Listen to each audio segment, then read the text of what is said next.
προεξέχον είναι ο πέμπτος. Σωστά, αυτόν τον ψηλαφούμε. Γιατί προεξέχει και ο πέμπτος.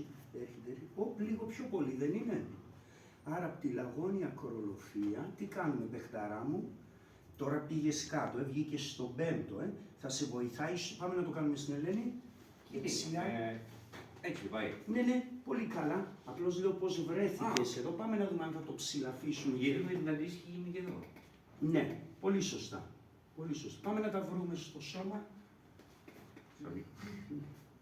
Τον 7ο αυγενικό, ο παίχτης. Αν πας εδώ, Ναι. με την ίδια λογική. Ξεκίνα από τον Άτλαντα αυτό το χέρι, βρες τον Άτλαντα της ψηλά. Το αριστερό σου χέρι είναι στον Άτλαντα, το δεξί στον κόκκιγα. Κι άλλο, μήπως λίγο ακόμα είναι. Εκεί. Σω αν τα πλησιάζεις τώρα μαζί, έτσι, δεν θα προχωράμε κάθε φορά. Ο πέμπτος, ο σφυϊκός και τα θωρακικά.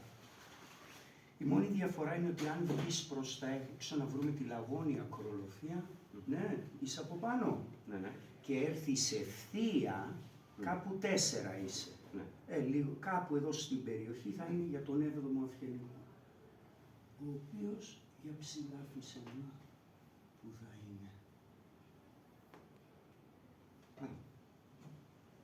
Ελένη μου, σούπερ. Τώρα, όλα καλά, έλα Μαρίνα, λίγο αριστερά αν είσαι καλοσύνη, εδώ δίπλα. Το Μαρινάκι, το ίδιο και εσύ.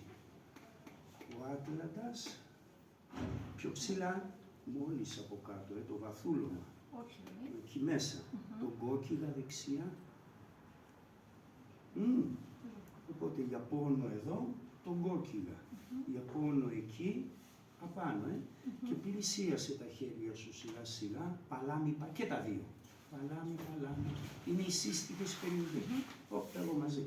Εδώ, περιοχή. Κατανοητό. Έτσι θα τα προσεγγίζουμε, ναι. Και ευχαριστώ.